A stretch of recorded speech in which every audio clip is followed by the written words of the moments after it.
Mornings are better with a warm beverage, even for Latter-day Saints. Meet Postum, the ideal coffee alternative and proud sponsor of This Week in Mormons podcast. Spotted on the coffee aisle at Smith's Grocery or at your local nearby store. Can't locate it? No worries. Order it at postum.com. Explore delicious recipes to tailor your Postum experience. Start your day off right with Postum.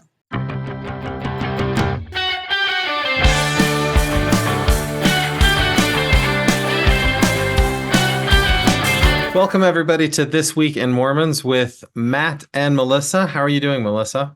Hi, Matt. I am doing so good. How are you doing? My internet's been a little bit glitchy today. I don't know about Has you. it? No. Your internet's been glitchy. Listen, I don't let the internet world get me down. It's fine. Well, today we have a special guest with us for an interview. It's Rob Newcomb. And would you like to introduce yourself? Sure. Yeah. So Robert Newcomb. I am running for U.S. Senate here in Utah to take or replace Mitt Romney in 2024. There's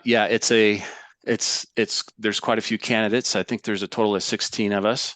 Oh, really? Which will be narrowed down quite a bit here in the primaries by September. Okay. Yeah, between the primaries and whoever else doesn't get enough signatures to be on the ballot.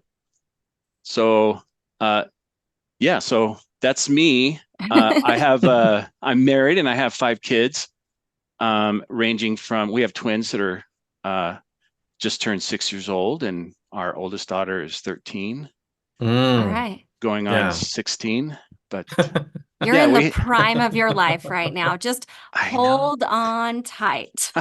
Okay. So are you a Utah lifer, born and raised in Utah? I'm not. No, I was actually born in Oregon, went to high school in California. My wife was born in Oregon as well. We actually went to the same high school together. I knew who she was. She comes from a family of 11, right? Born and raised in the church. I was not born and raised in the church. We didn't officially meet until after I joined the church at 19, but I wasn't born in Utah, but I'm definitely a lifer here, just based on, I graduated college here, and I've spent enough time here to know that I want to raise my kids here, multi-generational, effort. So for sure. So you and your wife went to the same high school at the same time? No, she was a few years behind me. Okay. So, but I wrestled with her brothers who were state champions, and everyone knew them because they were the only, Mormons in the school almost. But family of 11, it's hard to miss. And they were for sure, when I was in high school, they were for sure an example to me of, what Mormons are. Yeah. Right. In general. So interesting. Yeah, that is interesting. Well, me and Matt went to the same high school. We did. We're only a year apart. I got to see a lot of Matt's, his less mature actions as a high schooler. Nobody looked at us and said, "That's what I want to be someday." No, that's such a good example of a Mormon family. I don't think they did. You're right, Matt. We weren't bad kids.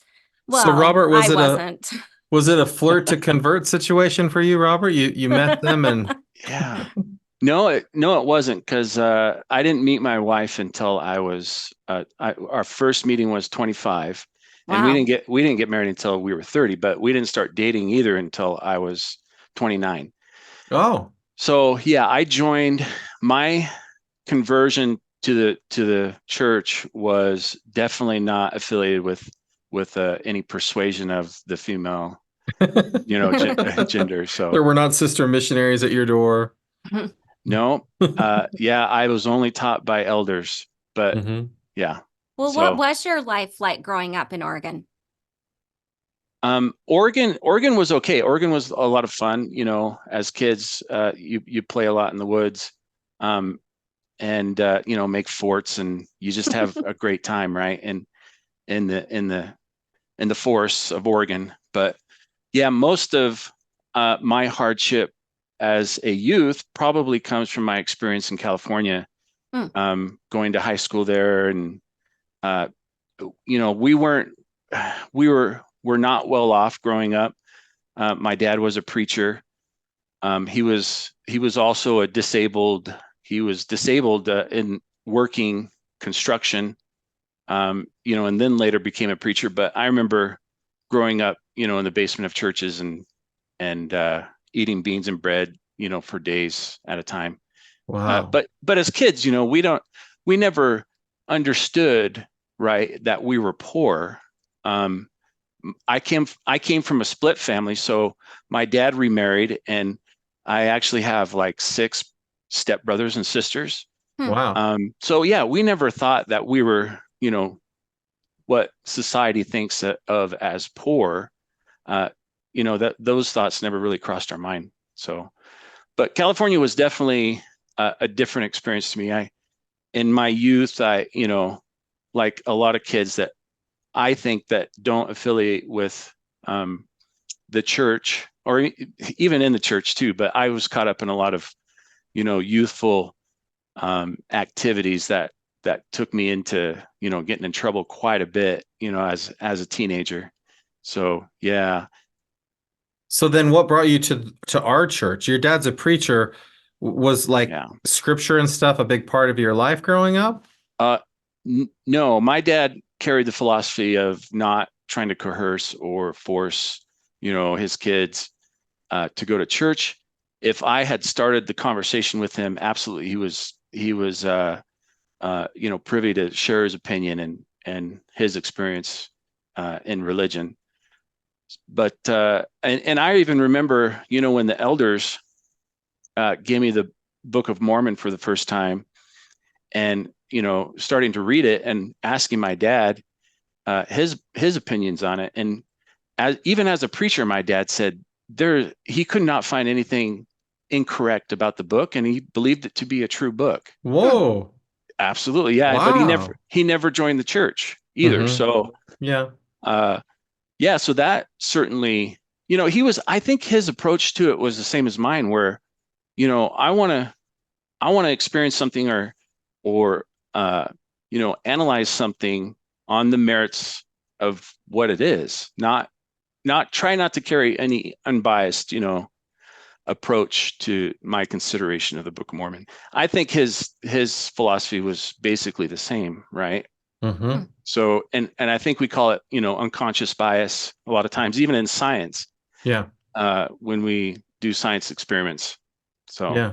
yeah. So was reading the Book of Mormon, like, was it familiar to you, or was it kind of hard to understand, hard to get into? Like, what was your experience with just this new kind of scriptural stuff? Well, it was all new to me at Yeah. 19. Uh-huh. I'd not read the Bible before in its entirety. The Book of Mormon was certainly new to me as well, but my attraction, I guess, to the church originally was the contrast that I had experienced outside of the church, right? All of the trials and the contention, maybe, or the dark side of life, and then being exposed to the Book of Mormon. When I heard that members of the church don't drink, that just drink alcohol, that just Yeah. blew my mind. I had no idea. But to me, in my mind, like, that was what was familiar. You talk about familiarity Yeah. with things. I knew drinking was wrong, right? Mm-hmm. I knew smoking or drugs. I knew all of that was wrong. But to hear it from, an institution that promotes people or encourages people to be good, that kind of solidified my understanding that, or reinforced my understanding that there's a good chance that it's a good thing to attach myself to, right? Huh. So Yeah. And what about like prayer, or like developing a relationship with Heavenly Father? Was that new? yeah, so that's part of my conversion, really, because when I lived in California, I worked on a drilling rig. I was a deckhand on a drilling rig, Oh. and I remember going to these Christian, religious groups, and them teaching us about prayer.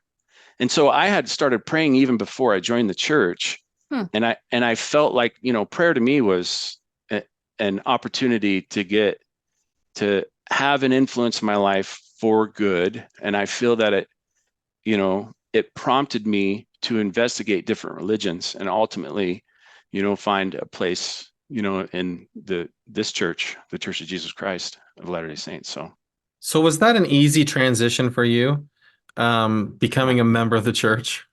Great question. And I get this occasionally. I think a lot of people think it's a hard transition, but just because, for example, I was drinking a pot of coffee a day at Wow. 19, and I was thinking, this is the way the world works, Yeah. but it was so simple to me and so easy when someone just suggested, why don't you drink a pot of water or a cup of water instead of a cup of coffee? That to me in my mind was pretty logical, but when I think of my conversion, though, and all the things that I gave up, and when I think about the rewards of the church, exaltation, the joy that comes from living the gospel, I think it was an easy thing to give up to me, right, in my mind. So. Yeah, so my perspective is I was born in the church. I've been a member of the church my whole life. And I see people come into the church and I see people leave the church.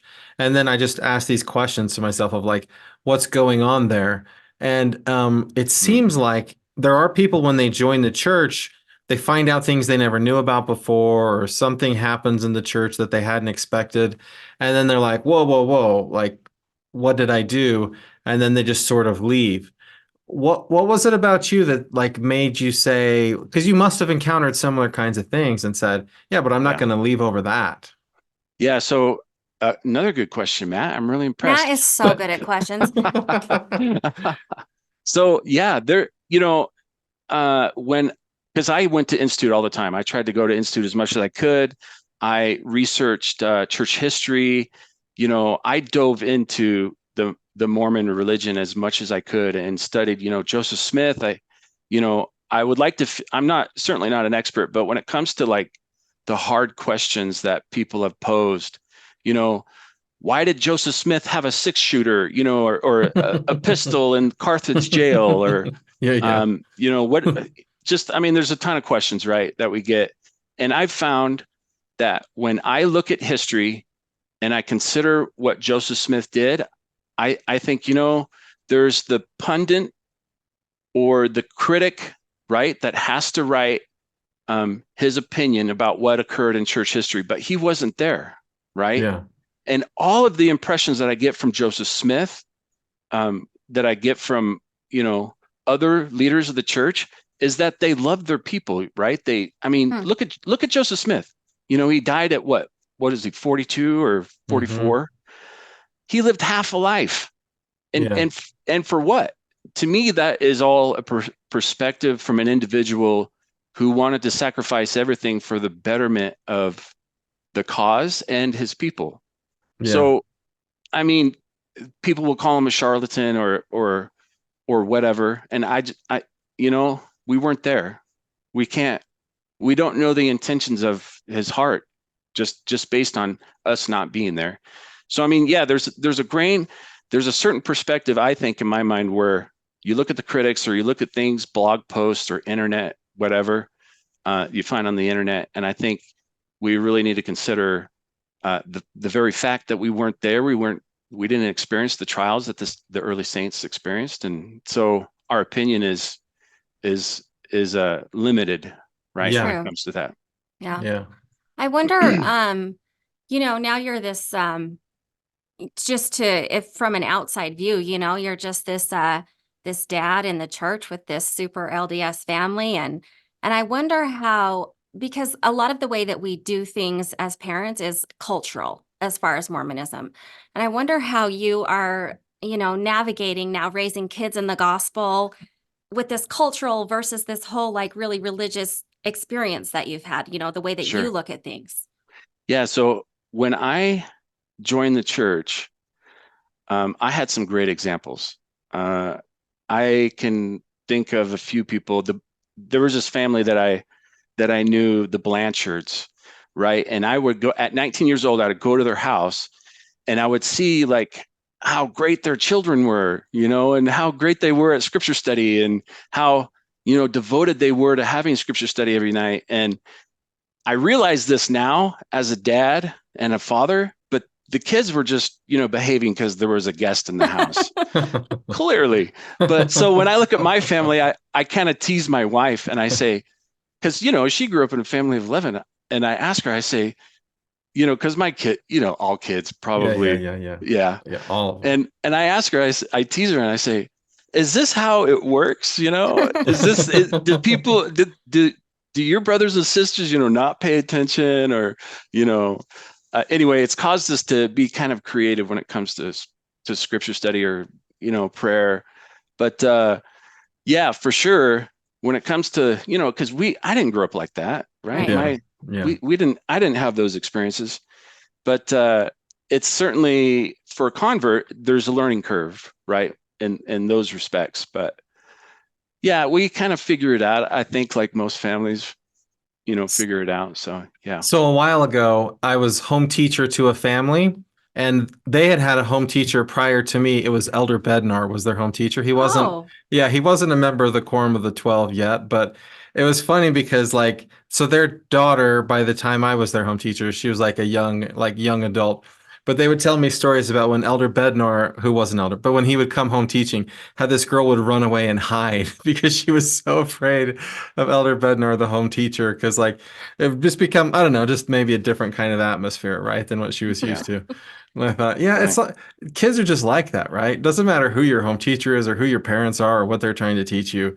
Kids often don't love a formal setting to sit down and talk about church at home. But I do think something that will be great for your kids is that it seems like, if they have questions, great. Let's have questions. Let's have dialogue. Let's talk. Like, I think that that's something that converts are able to bring is just this more open view to exploring the gospel without having like fear of what could come. Good point. Yeah. And I try to talk to my kids as much as I can. I try to keep that open line of communication and trust there. I tell my kids a lot too that, and in my perspective as convert, this is how I view a lot of the world is that I refer to as the universal law, which is you make good choices, good things happen, and call it karma. You could call it, a lot of things, but I think the gospel in its entirety, as it teaches us to find more joy in life, it also, relates to the universal law, right? Make good choices, good things happen. Bad choices, bad things happen. So, for sure, agreed. So I have some questions about other topics, like why do you want to be a U.S. senator, and why do you want to be independent? Why are you doing? Has anybody told you? What are you doing with your life, Rob? Has anyone told you the statistical probability of winning as an independent? Like maybe Evan McMullen. Did you ever chat with Evan McMullen and say, how'd that go for you? Yeah, I know what you're saying, and I hear where you're coming from. To me, in my opinion, and the reason why I joined the U.S. Senate races has a lot to do with my perspective on the erosion of the Constitution. As when I joined the military, and my experience in the Department of Defense for the last 15 years has been this understanding that I made a commitment right when I joined the U.S. military, put my arm to the square, and swore to support, and defend the Constitution against all enemies, foreign and domestic. And so, as someone who served in the military, that oath does not go away in this lifetime. It's absolutely 100%. It stays with us. And so, to me, when I think of someone who serves their country, we call politicians, a lot of times we call it, service to their country. But right, I've seen the kinds of service that I've seen on active duty and with the Department of Defense has been a kind of service that is selfless, right? I mean, these men and women volunteer their time. They volunteer themselves to be in harm's way for our freedoms. So this stuff speaks to me on a level that I think has motivated me to join the race and remind people, especially the perspective that I've seen here recently. I'll give you one example, and I'll try to be nonpartisan here. But well, you can be an independent partisan, right? Because that's your party. Okay. So when we consider Department of Homeland Security and all the changes that have come in post Patriot Act, 2003, 2004, we see all the changes that have come in since 2016 and even more recently from 2020, and specifically the Department of Homeland Defense, Department of Homeland Security has published documents that criminalize and penalize mal, mis, and disinformation, primarily through the internet, but that speaks to the root of our First Amendment right. And when you criminalize it and specifically link it to domestic terrorism, then I have to stand up, right, and say, wait a minute, this is our First Amendment. Right to free speech. I disagree with it. Passively, of course. You disagree with the speech. Disagree with it. Yeah. This is documentation that they've published on their website. Yeah. No, okay, what she's saying is she's just clarifying. Even if you disagree with what they're saying, you still support their right to say it. Right. Absolutely. And so I get, because I've worked in the Department of Defense, I've worked cyber warfare for a lot of years. And I get the concern with disinformation or malinformation, but we have to either change the Constitution or we have to find ways to fix it. To me, when I think of mal, mis, and disinformation, I think of, what's the greatest nemesis to mal, mis, and disinformation? It's trusted sources. You're right. Yeah, exactly, Matt. So, find a trusted source. Make sure that they have data that reinforces their opinion about certain political topics, or, the DHS and this mal, mis, and disinformation, they've criminalized or penalized anyone speaking out against health, environmental, or politics specifically. So if anyone speaks out against COVID, they're in jeopardy of being penalized somehow through the FCC or even the FBI if they consider it tied to domestic terrorism. So all those things, motivated me to join the race, get this information out and ensure that people understand that this erosion will just get worse, right, if we go on this current trajectory. So if you were the senator from Utah, what would you do about that? Is there a law that you would change? Is there some kind of congressional oversight of Department of Homeland Security? Like, how would you go about changing that as a senator? Which aspect? Changing the Department of Homeland Security's rule that they have that misinformation or malinformation could be considered domestic terrorism? Yeah, so to me, I think Secretary Mayorkas needs to be impeached, not just for his border debacle, but also for his endorsing this mal, mis, and disinformation. To me, I believe the Patriot Act needs to be either radically amended or repealed. We're out of Afghanistan, we're out of Iraq. The war on terrorism still it's still active, but at the very least, to me, in my opinion, I think it should be radically amended.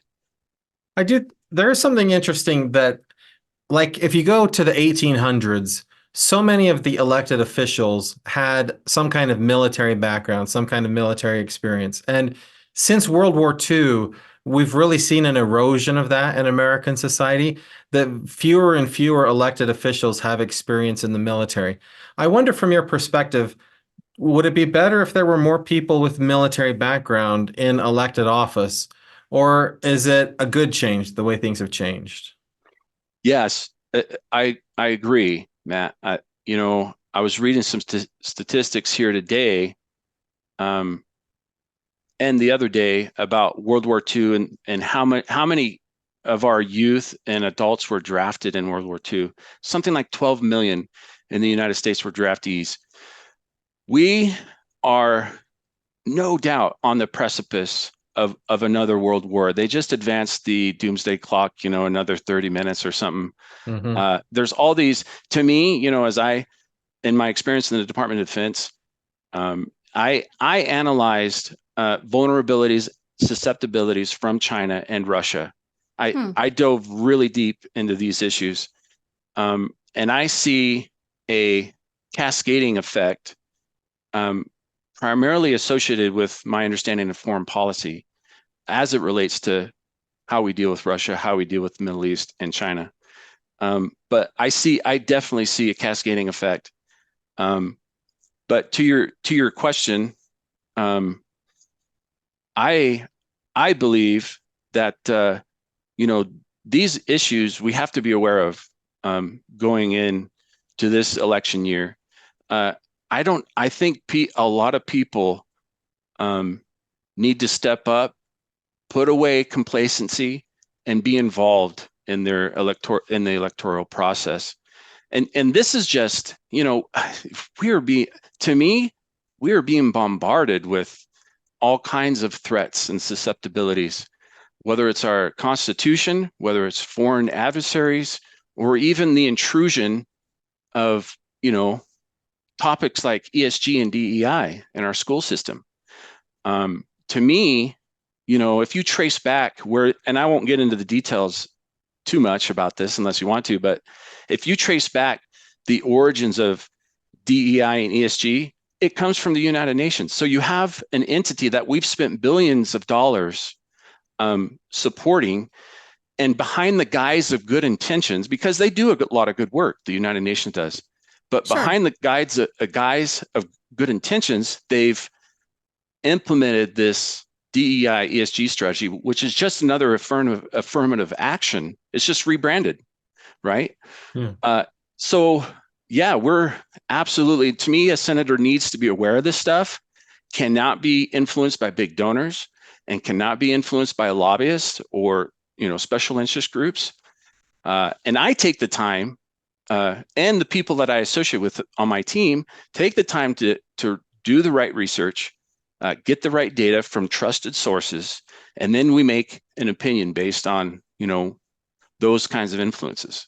So So Melissa, do you feel like, go- I was just, it's interesting, this perspective, because I think that a lot of people would listen to you and be like, regardless of which party they're in, like, yeah, I can understand that, or I can agree with that, or I've thought that too.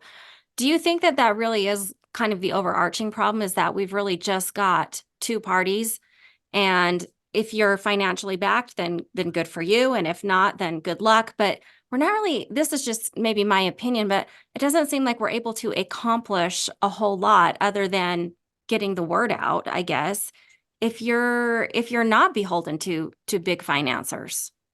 yeah, I've read reports about politicians going to Washington and them trying to stand up for what they believe or their conscience and how to vote, based on their conscience, and their own political party threatening them with no reelection. yeah. Uh, Oh, to yeah. to persuade them to vote the way their party is voting. Hmm. I just fundamentally disagree with that. In fact, I am a proponent of term limits for congressmen. I have no intention of running more than one term. So Wow. I I hope don't. I hope you can fix the problem in 6 years. Well, I don't think it's a matter of fixing the problem, man. I think it's just a matter of getting different people in Congress instead of your 30 or 40-year tenured, congressman. I, Oh. I'll tell you the truth, Matt. I didn't join the race because I have, this lifelong dream to be a senator. I Hmm. joined the race because I saw real threats, threatening my way of life, threatening my community's way of life. So in fact, as an engineer, I'm a systems engineer, and I still work with Department of Defense weapon systems. It's not really a huge pay raise for me. So, I mean, it isn't. Yeah. You're not doing it for the money or the And prestige. I'm not doing it to move to Washington, DC, right? Because I never liked the East Coast. It's really crowded for me, but I've been there quite a bit, but yeah.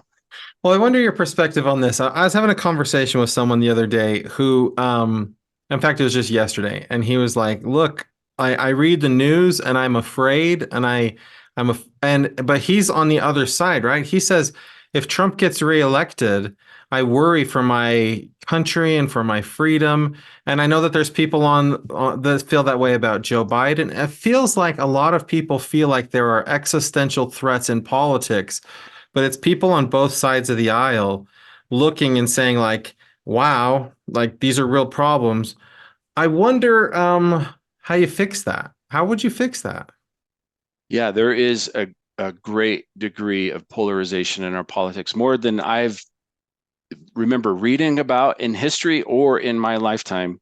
There's a great deal of polarization. But, I listened to the State of the Union speech last night, and I listened to Donald Trump, and I just hear everything that's being said on both sides, and all political parties. Well, the two political parties, right?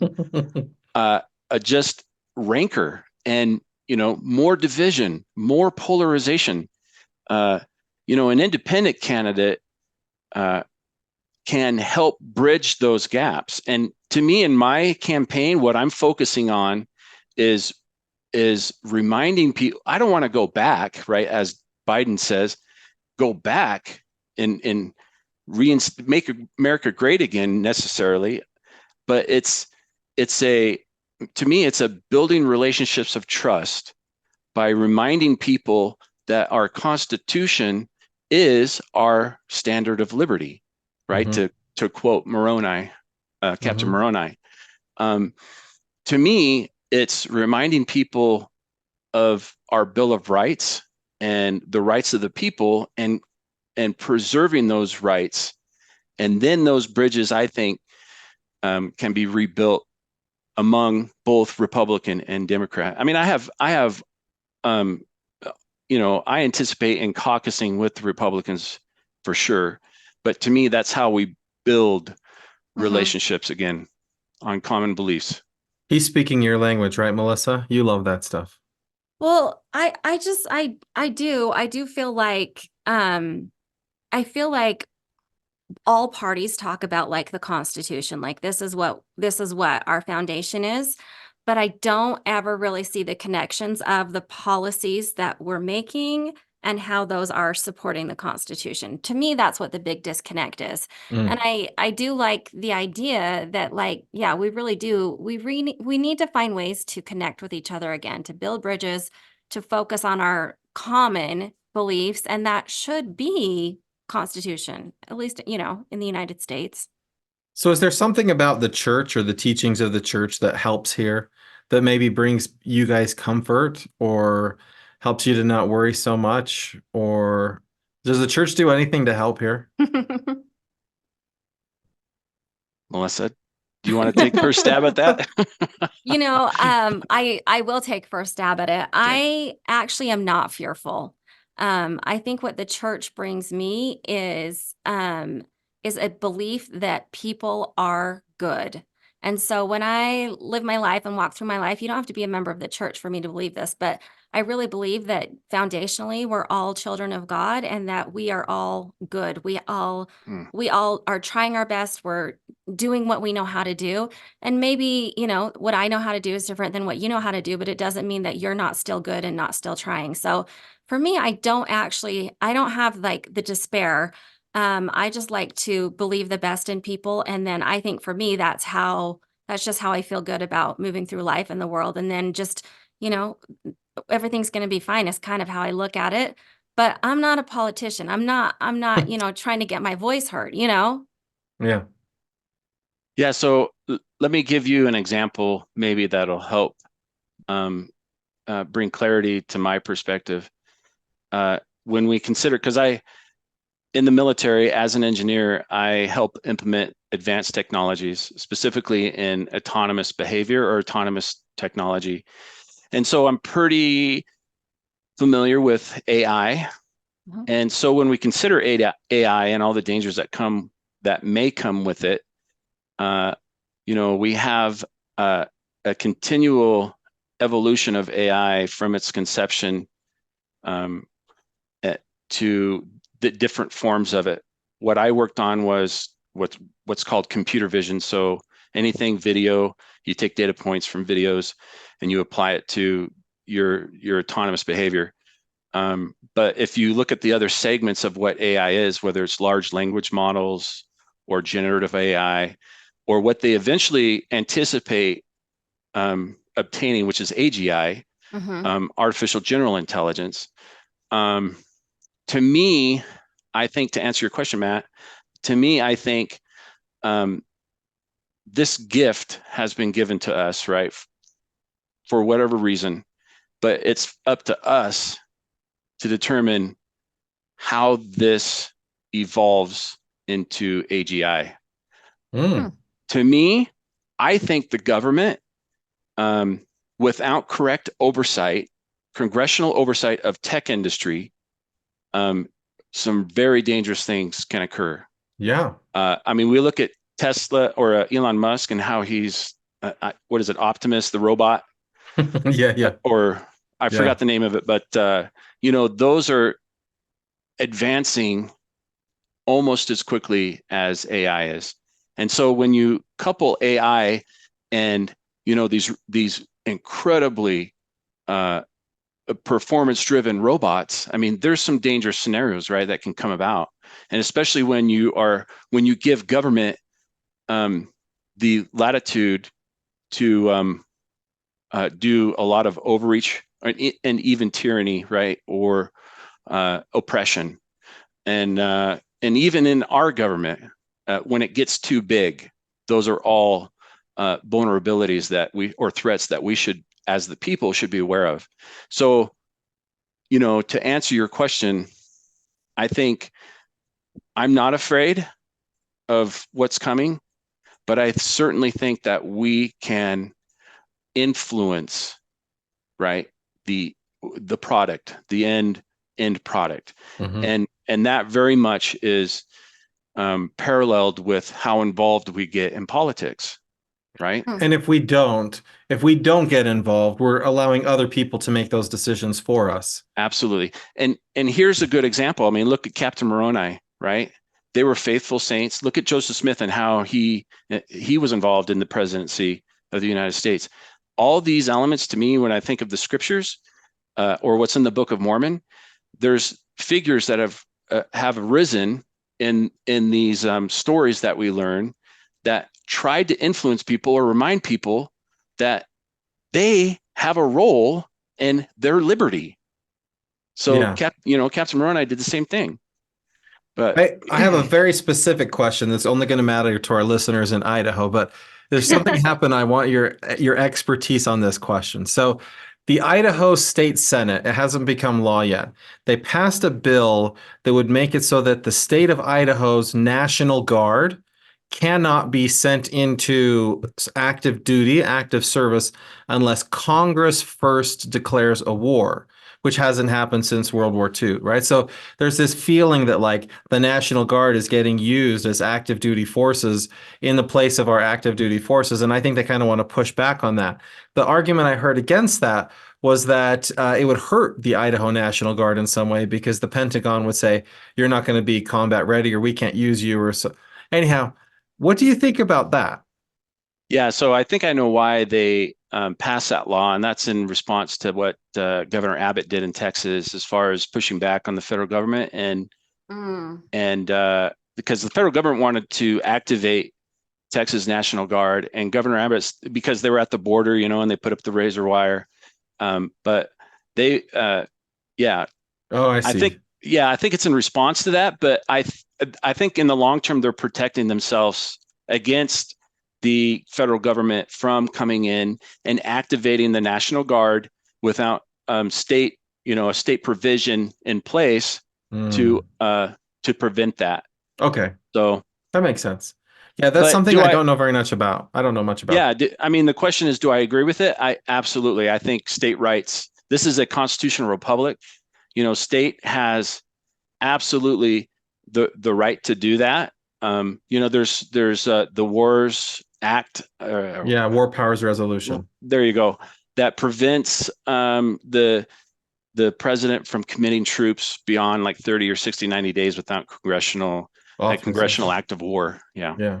So yeah, I agree. That's good. And I think, in the coming years, I would like to push that Utah, Idaho, these interior states that are feeling this progressive movement, and really it's a progressive oppression. I think that the interior states would very much benefit from a compact or some kind of multi-state agreement to work together more.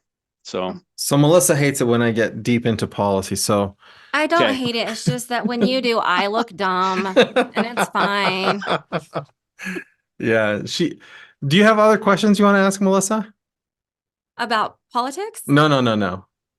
Yeah. You usually like to go more in the. I do. Yeah. I do. Yeah. Here's a question. Okay. Tell me about how you're managing to run this campaign and still be a dad. And also, is your wife drowning, trying to take on all of this while you take on all of that? Yeah. So I try to maximize my campaigning to podcasts, telephone calls, and things I can do on specifically Fridays and Saturdays. I'm not a politician who can break away because I have a full-time, I work during the day. Yeah. I can't break away and travel the state, up and down the state like some of these well-funded politicians. Right. Yeah, I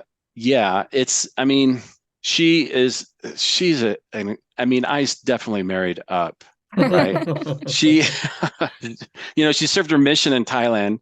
And that was, oddly enough, I didn't serve a mission. I served in the military, but oddly enough, that was like, to me, on my list of people to marry, that was like one of the cool things I wanted to have was a wife that served a mission. But she is by, for sure, supportive, and she is, we do a lot of things together because she works full time and I work full time. But yeah, and I think the key there, Melissa, I think is a lot of communication when it comes to that stuff. But yeah, I don't have a full time job campaigning, so yeah. You're all busy. So Robert, does she bring Thai culture into your home? Thai food into your? Oh yeah, absolutely. Sticky rice and mangoes. Oh yeah. She likes the sticky rice, and the dessert. You're talking about the dessert, the mango and sticky rice dessert. Yeah. In fact, we just had it last night for dinner. But she went to Young Women's, and she was able to share. Had all these. She fed them dinner and had all these props up. But she likes to do that stuff. She likes to talk about her mission and how great it was. In fact, she went back to the Thailand temple dedication. So yeah, she was that. She's that involved. That's so cool. Well, what's cool, and this is what's neat from, you talk about genealogy, but I'm related to William Bradford, the first Thanksgiving guy. My mom is a Washington, so I'm related to George Washington. Yeah, but my wife, she's related to Mary Elizabeth Rollins, if that sounds familiar to you. The Doctrine and Covenants, in Far West. That's right.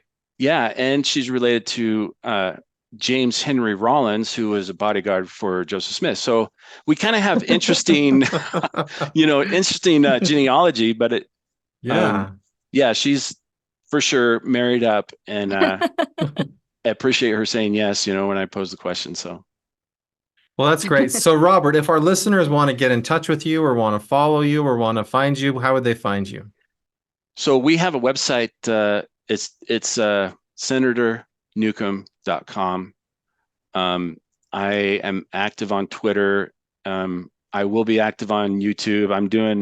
I have another podcast to do here in a week or so. So those will be posted on YouTube. But my Gmail is senatornewcomb@gmail.com. Great. But those are for sure avenues to get a hold of me. Okay. And if you're like me, okay, and you come across as dumb when it comes to all of the stuff we've been talking about, what would you say to someone like me? Like, what is something that your everyday average member of the church, what's the first thing you would tell them to do to just, make a change in the world or to move forward kind of the discussions that we've been having? So I would echo the encouragement and admonition of the church when it comes to consider your candidates. Consider each electable candidate on their integrity and their willingness to serve their interests. But to be involved, in politics you don't have to have a huge background. Just to me, it's a lot of intuition, maybe a little praying, and looking for the candidate that it fits those kinds of descriptions. So yeah, this is what Matt says a lot, right? Like, go ahead and say it, Matt. You know what I'm thinking, you're thinking. Yeah, well, so getting involved is not just running for office. And just like we were talking about on the big picture, that if we don't do something, we cede that influence to other people, that applies all the way down to our local level. There's library boards, there's school boards, there's county boards. All of these people, all of these places need people to fill those roles. And if we're not filling those roles, we're going to allow other people with different values to fill those roles. Yeah. Do you agree with that, Melissa? Is that what I was going to say? I agree with that. No, I Yeah. thought you were going to say that what's most important is that you vote for a good person. Oh, 100%. Yes. Yeah. In voting. Yeah. In the Doctrine and Covenants, that's what it says, right? When the wicked rule, people mourn. So you've got to look for righteous people. Yeah. Well, Robert, Agreed. thank you so much for joining us. It was great to get to know you. Anytime. Thank you. Thanks for having me. And thanks so much to our listeners. And we will see you again on the next time we see you. That's so specific, Melissa.